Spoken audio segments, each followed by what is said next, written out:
So we've been talking over the last four weeks on kingdom zoology, and we spoke about the ant, we spoke about the rock badger, we spoke about the locust, and we spoke about the spider. Every single week we're breaking it down. If you haven't heard the sermon about it, please go onto our YouTube, subscribe to it, and there are places on our YouTube where you just hear the sermon. You'll see that it's different from the main service, and it will be a blessing to you. And I thought after I finished the spider that's done, but God just started ministering to me over the week, and I want to talk about kingdom zoology, but today I'm talking about wise living. What did I say? How to live in wisdom. Proverbs chapter 30 verse 24 to 28.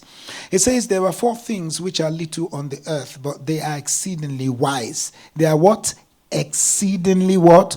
Talk to me. We've got more people in this service. They are exceedingly what? Wise. The ants are a people. So you could see ants are people. Keep killing them, but you're killing people. Ants are a people not strong, yet they prepare their food in the summer. The rock badgers are a feeble folk, yet they make their homes in the rock. This is in the cry, but it's in the rock. The locusts have no kings, yet they all advance in ranks. And the spider skillfully grabs with its hands, and it is in the king's palace. Usually, when we model up.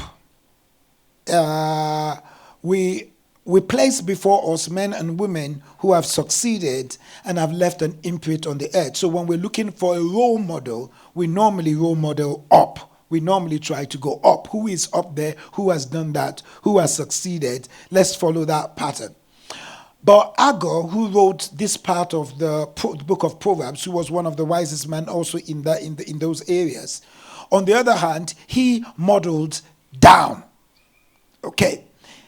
He chose 4 creatures that are small. And though he doesn't say it, they were particularly not appealing. Who wants spiders in their house? You can wave at me if you do. Who wants ants? We kill them every summer. Summer's coming. Locusts, nobody wants them. You understand? And to be honest with you, a rock badger, nobody wants them. In some countries, they use them to eat, but technically speaking, nobody wants them. So, Agur, who wrote this, decided, I'm going to get my wisdom and my understanding by modeling down instead of modeling up. You understand? And yet, Agur chose these simple creatures, small and unattractive as they were. He modeled down. He went down, and he says, I'm going to model down because these guys that I'm looking at, these creatures, are giving me wisdom how to live for today. One of those simple things as a byline to teach many people is that many of us like to look for role models that are up there. We will probably follow somebody who we say, he's got 250,000 followers. He must be doing something, so we follow. But then you see somebody who has got 800 like me, and you will not follow. Sometimes we see how Ruth modeled down instead of modeling up. So Ruth decided to choose Naomi as her mentor, even though technically Naomi had lost her husband and lost her 2 sons. Because sometimes when you look at a failure, you learn more lessons from those who are successful. Are you following what I'm saying? May I say to some young ones also in church that I know sometimes you like to look for your models outside of the perimeters of where you're living, like your parents. Because your parents didn't buy property, because your parents didn't have the amount of money that you're commanding right now. Doesn't mean that you cannot learn from them, because they have more wisdom in their lives that they lived than you. But many of you said, you can't tell me what to do. Look at your own life. Because your parents even was a single mother, she can teach you how not to make the same mistake mistakes that they make. But most of the time, we want to look at somebody who is on the internet or who is on our podcast that we don't really know what is going on with their lives. You following what I'm saying? And sometimes, and that's the reason why trainers and people who train people, like we had the Roger Federers, we had the Nadals, we had all of these major tennis players, Serena Williams and all that. We don't know much about their coaches, and their coaches didn't even perform as much as they performed. But they have something to teach them, even though they were not as successful as the others. Are you getting what I'm saying? You could see in the life of Naaman. Naaman had to model down. How do you say that, Pastor? Because it was that little maid that was in her house that gave Naaman the advice that there's a prophet in Israel that can heal your leprosy. So if Naaman wasn't modeling down, he would have gone to see the satraps, he would have gone to see the doctors of those days, he would have gone to see the consultants of those days, and he would still be a leper up till today. But he went there, and when the prophet didn't appear, he says, go dip yourself in the water in River Jordan. He was like, me, go and dip myself. But because he was a man who also got advice from those who are around him, his soldiers said, Sir, if I told you to go and dip yourself in a good river, you would have gone there. He says, so just go there 7 times. See, if it doesn't happen, it doesn't happen. We can go and kill the prophet. But you might as well go there. And because he had a listening ear, he went there and he was healed. I remember there was an issue that occurred in church some time ago, and my dad was around. He was in my house, and we were talking about it. And then he just called me after a while. He says, son, come. He says, you know what? He also was a pastor. He's retired long time ago. His church was nowhere near what we're doing right now. In fact, I left his church a long time ago when I was in university. They had nothing to do with it. It wasn't just that. It just didn't help me. So I left the church. And then he said, son, you know what? And he said it in his African language. He says, when a snake wants to bite you, you don't cut it by the tail, you cut it by the head. And then I said to him, Dad, that's not merciful. The Lord said we should be merciful to those who are merciful. He said, sorry to school. He says, son, you need to get rid of this permanently. That's how you think and all that kind of stuff. Until the snake that I did not deal with, until it bit me, messed me up, and passed some venom into my body before I started to think, I wish I had listened to him. You understand? At the end of the day, I had to cut the head. You understand? Sometimes we need to model down than modeling up. So Agur was a wise man, very rich man in those days. He says, guys, take cognizance to these small creatures. What has their creation taught us? For why do we need to admire their style of living? I call it the wisdom of small creatures. So if we're going to learn the lessons from these small creatures and the success that they have living and thriving even in their ecosystem, we've got to learn the principles of their existence. And so for today, I'm not picking up one of the creations. I'm just saying we've studied the whole 4. Let's see how those whole 4 now speak to us in this day and age. And if we're going to be successful, and if we're going to strive, and if we're going to thrive in our ecosystem, and if we're going to be successful, then the first thing we've got to do, as what these animals or these creatures have done, is that we've got to, number 1 is the A, accept his sovereignty. What did I say? I need to hear you. That's too weak. I want you to say louder. Accept his what? Now, under accepting his sovereignty, there's 3 things you've got to accept. Number 1, God's sovereignty created us with a purpose. God created all of us sitting up here, all of us down here with a purpose. Everything about who you are, everything about your existence, everything about your gifts, your limitations, and even our life circumstances are not by accident. They are a result of God's sovereign choice and loving design. Sovereignty means it is his way, his plan, and his design. Colossians chapter 1 verse 16 to 17 says, all things were created through him and for him. All things were created through him and for him. So you were created through him and for him. I was created what? through him, and for him, and he is before all things, and in him all things hold together. So God's sovereignty says, I created you for me. No matter how you look at it, I created you for me. You are not random. God personally formed every single detail of your living. His sovereignty means that he decided who we would be. He decided our abilities. He decided our appearance. He decided our personalities and even our limitations. Our talents, our strengths, our spiritual gifts are not self-made. They are sovereignly made by God. Before you were born, God knew what he was going to do with you. Jeremiah chapter 1 and verse 3, the Message Bible, it says, before I shaped you in the womb, I knew all about you. Before you saw the light of day, I had holy plans for you. A prophet to the nation, that's what I had in mind for you. So, Pastor, what are you talking about? I'm saying accept the way you are created. It is a signpost to your vision. You are not an accident. You have to have an internal satisfaction about who you are and who God made you to be. So what does that mean in the scripture you read? So the ant is not trying to be a spider, and the spider is not trying to be the locust. Ants may be saying, why am I always outside? Why can't I be in the king's palace? Well, ants have a lot of armies follow them. Spiders can be individuals or solitary. But ants are saying, I am satisfied by how God created me. So I don't have wings to fly, but I can move in thousands.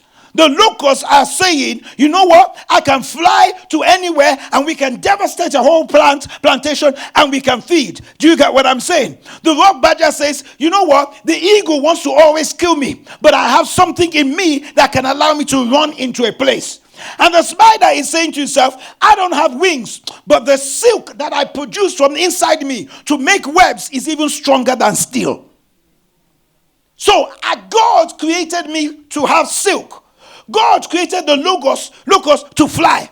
God created the rock badgers to have claws and to be able to think and to be able to run around. And God created the ants. The ants can go in colonies and they can feed themselves. The problem we have in this day and age is that some of us do not accept that God designed you for a purpose. If you are white, stay white. If you are black, stay black. Stop trying to be black and white and black and white. Stay how God created you. If you're short, for God's sake, stay short and stop wearing heels that will kill you. And if you're tall, wear heels so you're taller and stop trying to be short. Think about it. I have this discussion with my son. Oh, Dad, why aren't you taller? I say, hey, I am who God made me to be. Have you not seen Messi and Maradona? Maradona, they are short. They have a good center of gravity. That means they can dribble those who are taller than them. They put people sitting on their bums as they drill them. And they're the best in their field. Before Maradona died, Messi is one of the best in his field. They're still comparing him to Ronaldo. Ronaldo is taller, but he's shorter. Meaning height does not mean anything. It's what God gave them that means something. But just imagine Messi looking at LeBron James, who is 6'9", and say, God, why didn't you make me like LeBron? You're short, you can't jump. Hoops are not yours, but you can play ball. There are two different balls. Basketball and what? Stick with yours. And you'll be a champion there. Stay in your lane. For God designed you for a purpose. Number two, God sovereignly determines our time and our place. You are alive in this generation. You are alive in your family. You are born into this country, born into your family, born into what God has called you by God's sovereign choice. Your background, your culture, your circumstances are part of God's plan to position you to be in his will. Just accept. I don't like the family where I was born. God made you to get born there. Huh? How many of us do not want to be born to royalty? How many people don't want their postcode to be SW1AA, 1AA? I want mine to be there. But that's not where you were born. For you would not have fulfilled purpose like that. Jesus, if I and you were planning the birth of Jesus, we would make sure that the King of Kings was born in a place where there was opulence. Maybe it will be the Cromwell Hospital, one of the most expensive hospitals around in England. And what we would use as his basket would be a Louis Vuitton basket. And then we'll put a Gucci bedspread on top because it befits the King of Kings and the Lord of Lords. How many of you who have children have gone into debt on your firstborn? Or you bought what you don't need? Come and ask me.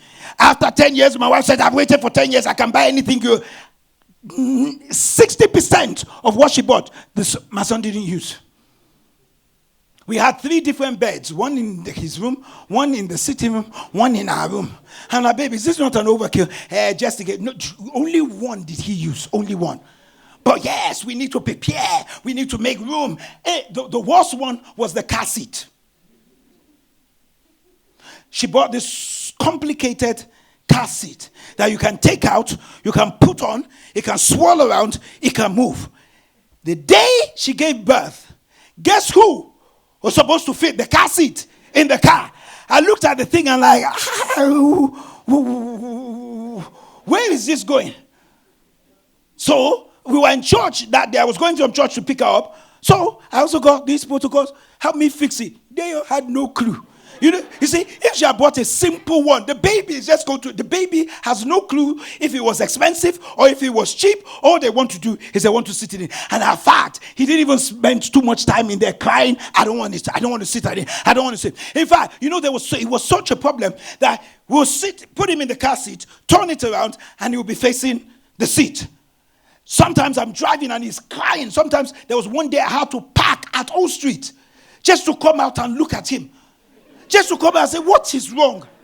In my frustration, I turned the car seat around. So when I'm driving, so at least I can see him. He was quiet till we got home. I said, it is not how expensive the car seat is, the location.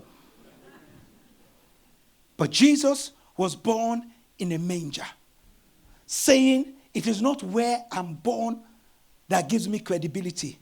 It is who I give credibility to. All of us go and see him in a manger, although he's not there. Some of us spend thousands of pounds before the issue in Israel happened to go and see what? The manger. So it's not the manger that gave credibility to him. He gave credibility to the manger. It's not where you were born, it's what you make out of it. Stop blaming your parents. Stop blaming your culture. Stop blaming all that kind of stuff. Because even if they gave birth to you in the Queen's Palace, you may still be useless. True. God had a reason why you were born there. It's his sovereignty. It's his sovereignty. That's why Job chapter 42 verse 2, I need to be quick here. He says, I know that you can do all things and that no thought or purpose of you can be restrained. Number 3, God's sovereignty shows up in our weaknesses. Even what we considered flaws or weaknesses are under God's sovereign hand. Listen to 2 Corinthians chapter 12 and verse 9. What did he say? He says, my grace is sufficient for you. For my power is made perfect in what? I need to hear you loud. In what? He says, therefore, I will boast all the more gladly about my weaknesses so that Christ's power may rest upon me. Keep that up just for one more 20 more seconds. Therefore, I will boast all the more gladly. Gladly. I need you to hear that word. Gladly. How can somebody boast gladly in their weakness so that Christ's power may rest upon me? Meaning, what you call a weakness is God's power to showcase through you. We can't have everything. And sometimes, what many of us do is we focus on what we can't do than focus on what we can do. Paul says, I didn't see Jesus. I didn't walk with Jesus. If you read that verse, if you continue to read it, he said it. I didn't see Jesus. I didn't walk with Jesus. I wasn't there. I wasn't amongst the 12. I didn't sit at the table. He says, but I've done more than those who actually sat with him.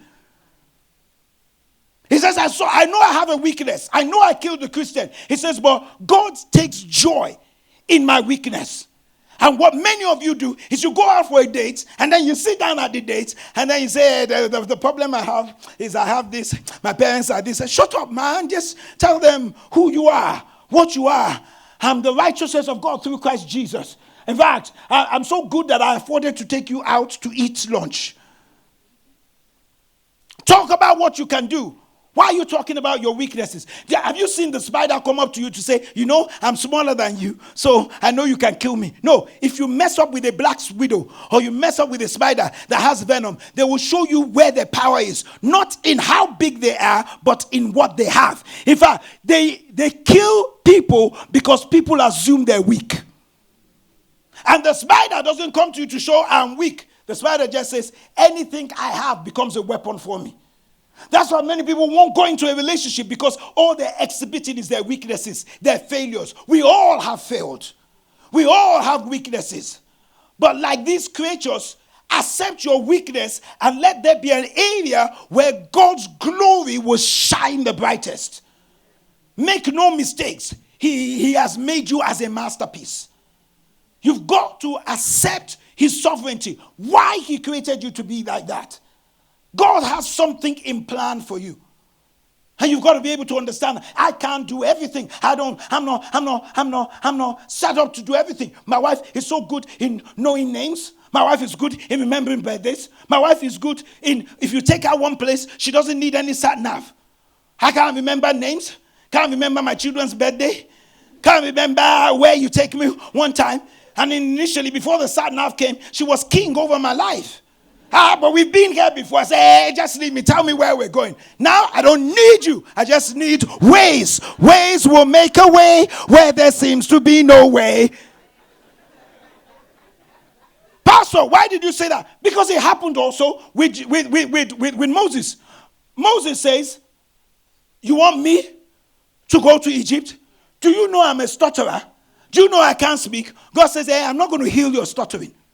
Did God heal it? Absolutely no. God didn't heal it. He didn't suddenly start speaking well. No. He was still stuttering. He was still doing that. But you know what God said? He says, I'm still going to send you.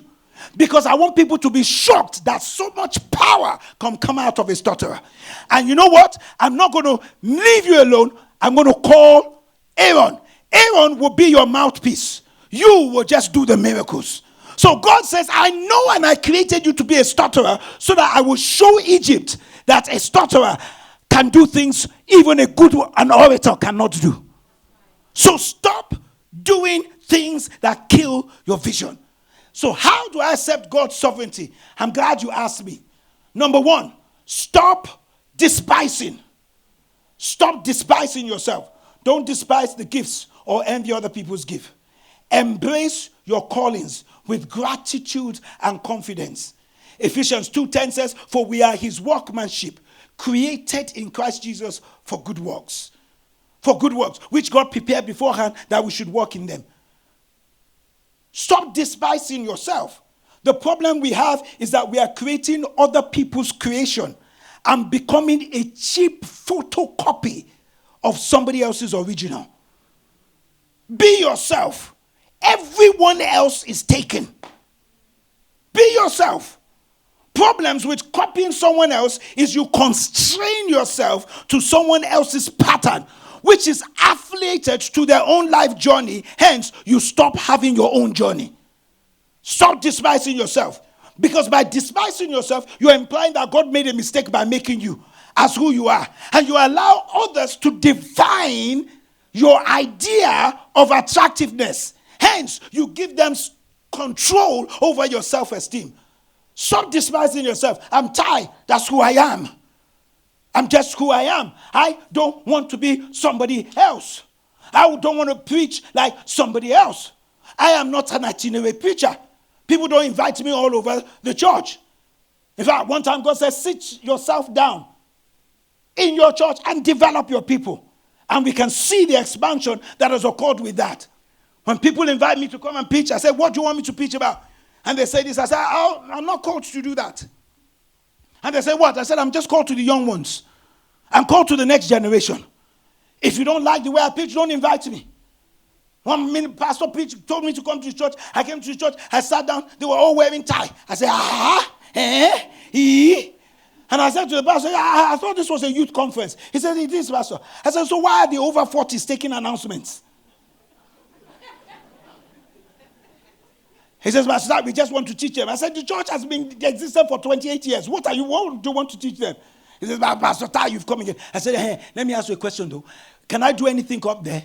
He says, yes. I mean, can I change the way people sit? He says, yes. He says, Pastor, just go ahead. You know when they say it in the Nigerian, go ahead. So I got up and I said, Pastor has given me the authority to go ahead. If you are over 35, stand up. Everybody in force. I said, those who are over 35, can you move to the back? Those who are under 35, can you move forward? You could see some young guys shouting as they were coming for, yeah! We finished the entire place.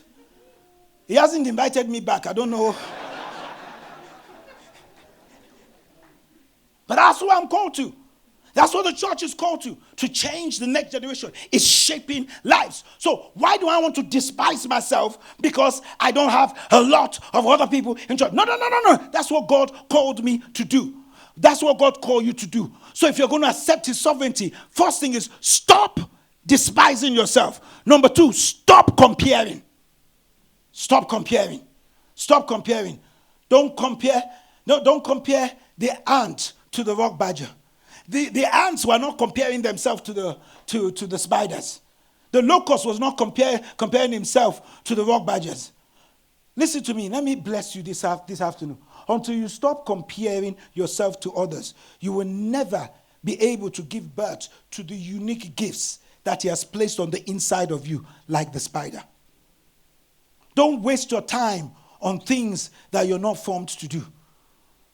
Don't waste your time on succeeding like somebody else.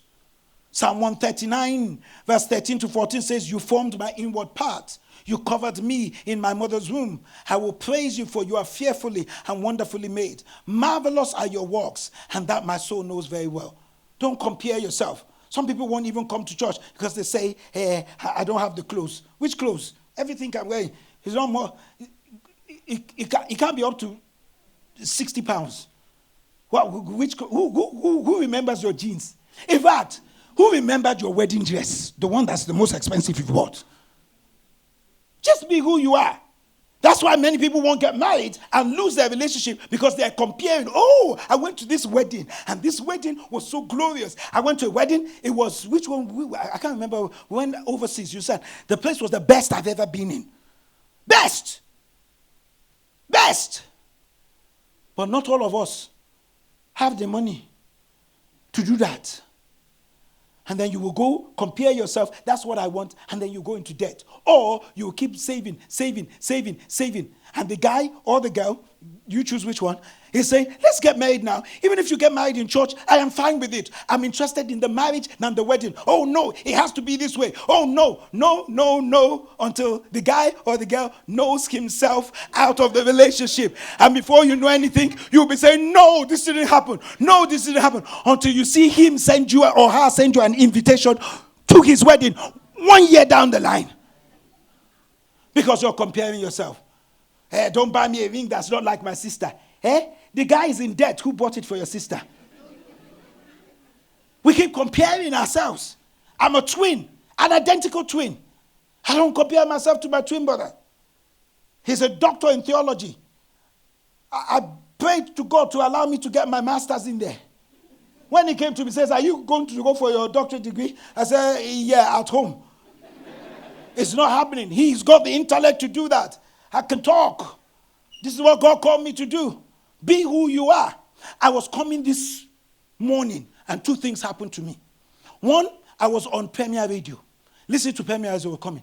And there was this pastor that came online to give advert. And I'm like, what on earth is wrong with this woman?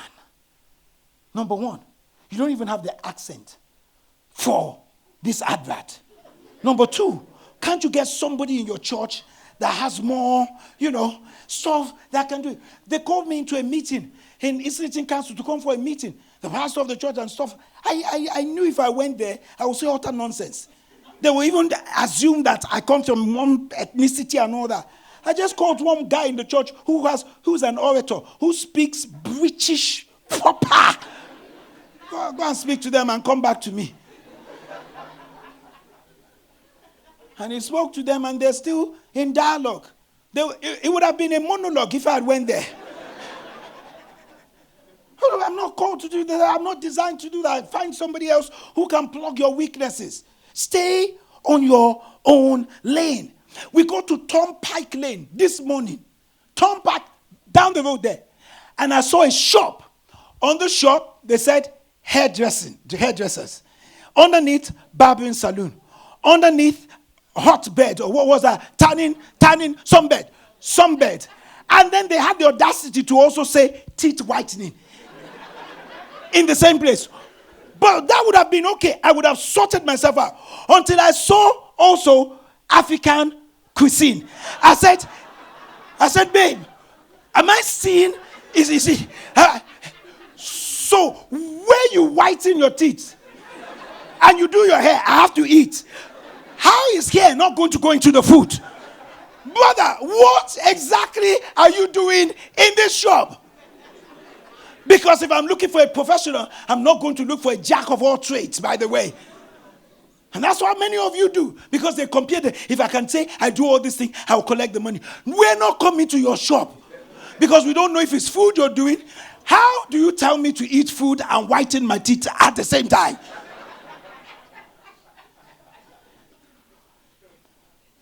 Stop comparing somebody's end to your beginning.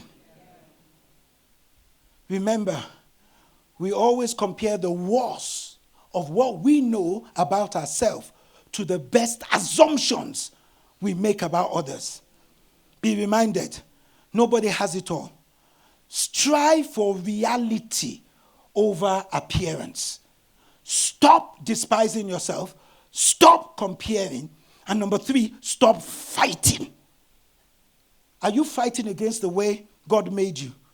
Are you wishing you had somebody else's life, gifts, or path? Rest in the truth that God crafted you with the intention of His glory. Surrender to the potter's design. His sovereignty is perfect, and His plan for you is good. Isaiah 64 verse 8 says, but now, O Lord, you are our Father. We are the clay, and you are our potter. And all we are the works of your hands.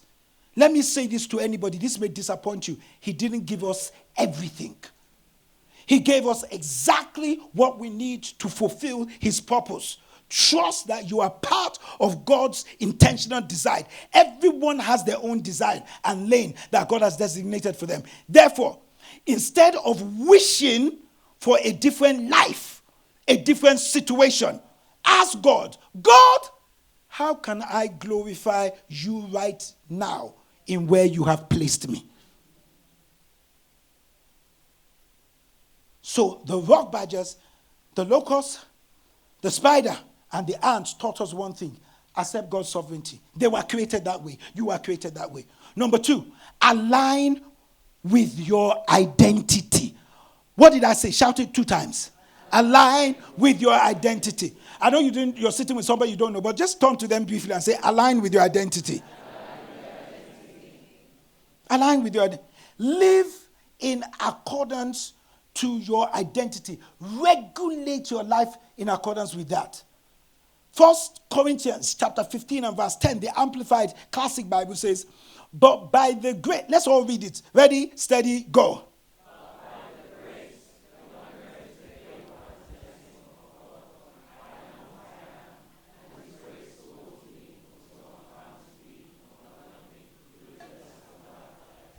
You shout more than that when Arsenal is playing. He says, but by the grace of God, the unmerited favor and blessing of God, I am what I am. Paul says, I am what I am. And his grace toward me was not found to be in nothing, fruitless, and without effect. Identity, listen to me. Your identity is really your inner compass. When you're clear on who you are, your values, your passion, your story, you move through life with more direction and less hesitation. Just identify with who you are. It's very tragic that people even don't identify with their culture. Identify with who you are. The Jews identify with their culture. They will build their children up in their culture, in their ways. The Asians identify with their culture. They build it up. Because to be honest with you, there are some things that other cultures you can learn from but can't mentor you in. Are you following what I'm saying? Enjoy your culture. Have cross-culture. But stop denying your culture, because the only thing that Moses did was he didn't deny his identity. Although he lived with Pharaoh, although he was brought up in the Egyptian way, after one day he says, I need to go back to my people. And Pastor, what are you talking about? The ants, they sit down with their own culture. The spiders, they sit down with their own culture. Guess what? Just imagine the locusts now going to the ant and say, you're my people. You're our friend. That means they will go from flying to crawling. Meaning, at one point in time, there will always be a difference between an ant and a locust. There will always be a difference. You can tame a lion, put it in your house until they see another one. Then you will know you're just a human being and food.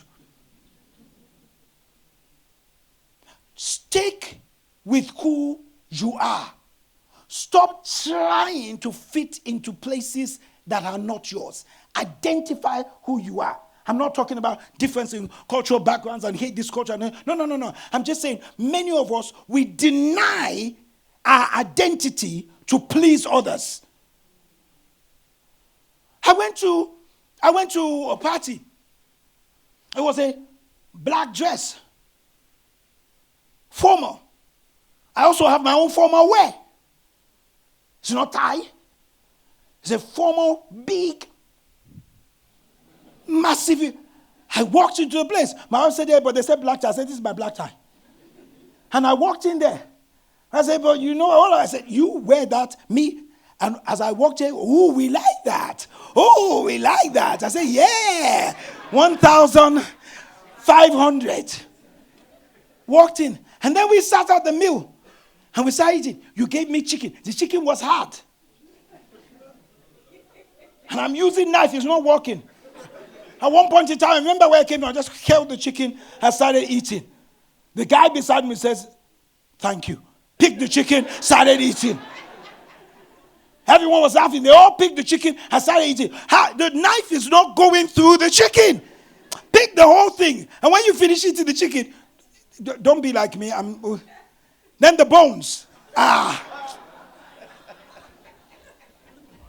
Oh, God. You know, when you crack the bones and and that juice.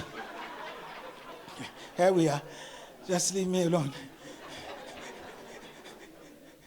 Some people say, how bushes? I sat in places you haven't sat. So when Jesus came, Jesus says, I have an identity. What did he say? He says, I am the light of the world. He was defining himself. He says, I know who I am.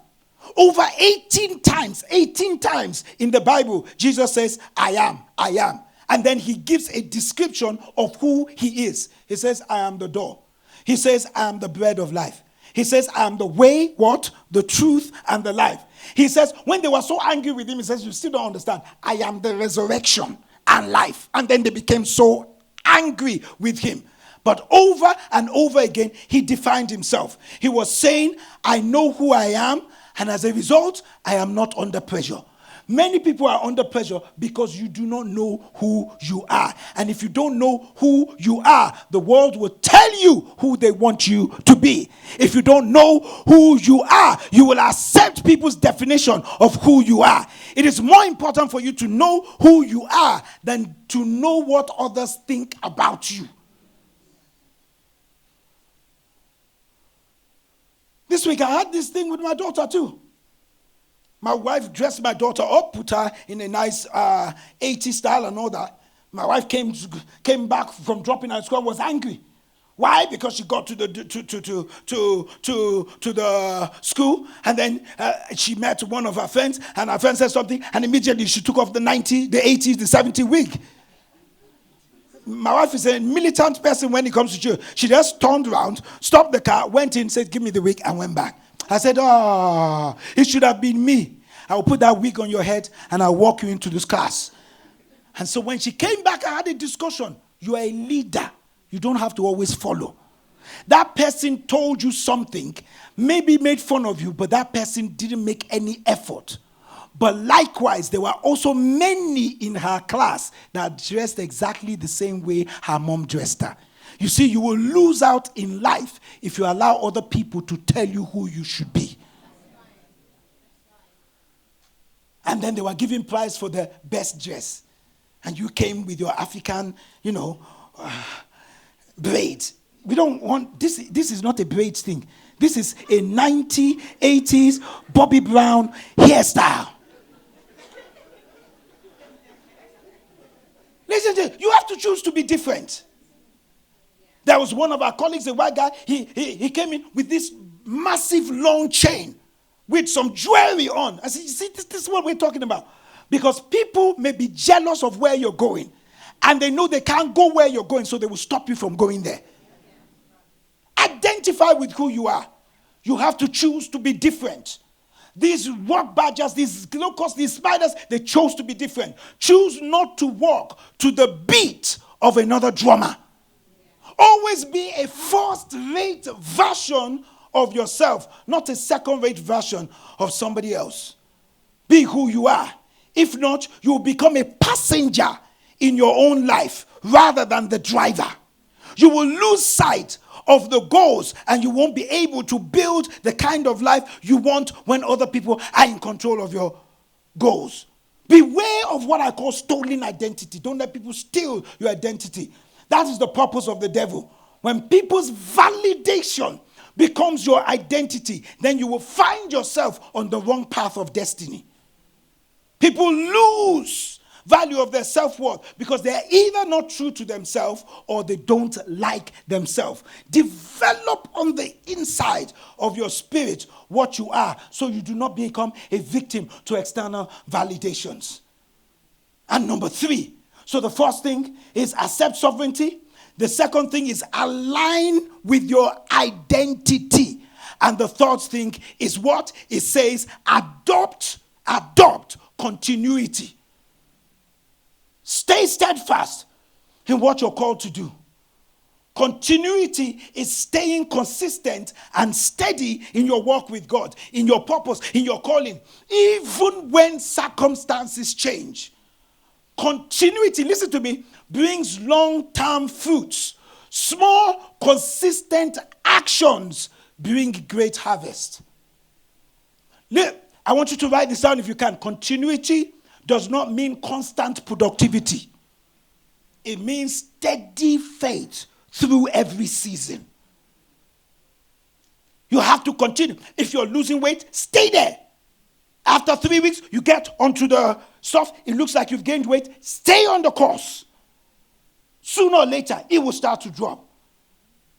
Many people, we don't know what you are. Are you an accountant? Are you into IT? Are you into business? Are you into influencer? It's like my trainer. Let me put this there. He will say, hop in squares. This is an exercise. So you jump this. This is what many of you are doing. He reminds me when I'm doing this. Accountant, IT, businessman, influencer, accountant, IT, you jump from there, businessman, Then you go onto Instagram. Influencer. For how long? You jump from Talikwa to Mamikwa to Mesikwa to Quintina. You understand? Ray, Robinson, Richard, Raymond. Only you. Stay with one and stick with one. Marriages don't develop by jumping all over the place. It develops by staying and sticking to it. Psalm 1 verse 2 to 3. What does it say? But his delight is in the law of the Lord.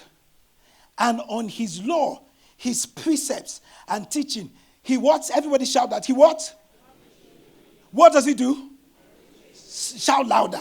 He does what? I'm not sure. Did everyone go to school? Let me see if you went to school. Verse 3. What does it say? Firmly planted. And what? Fed. Which yields.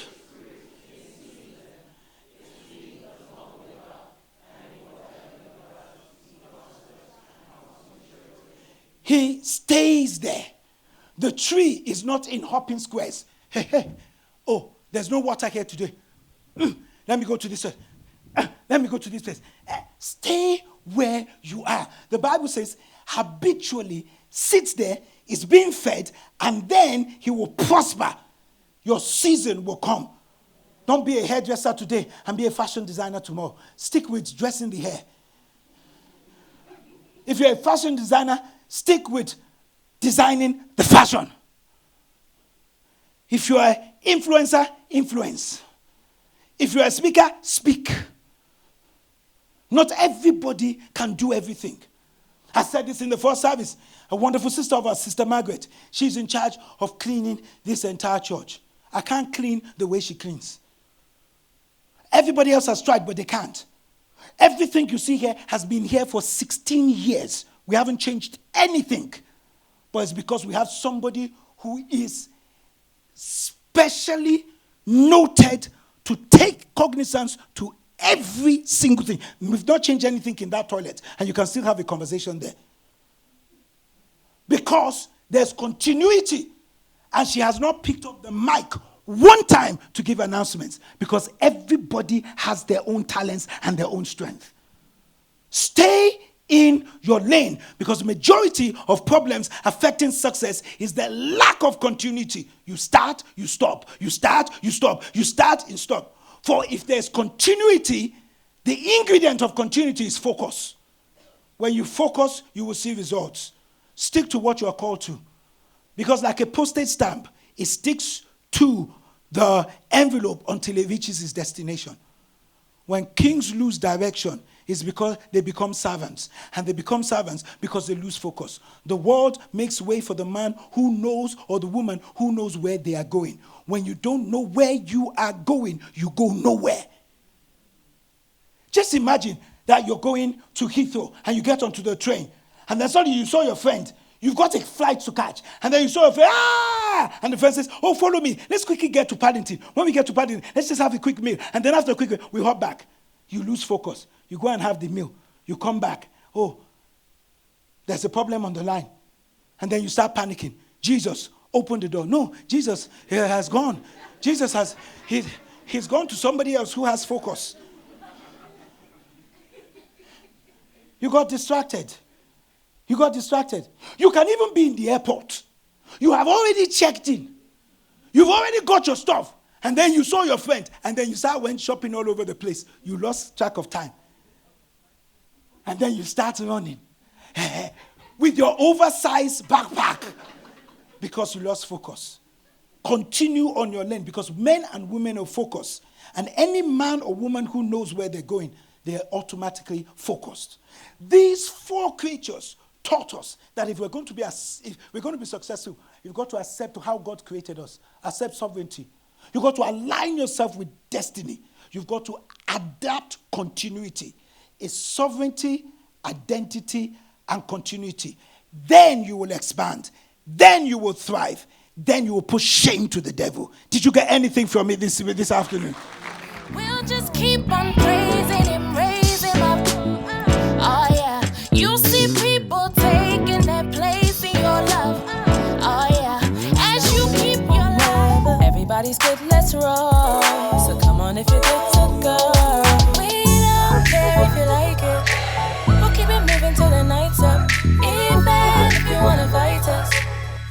down and put the lights up. Oh, nah, nah.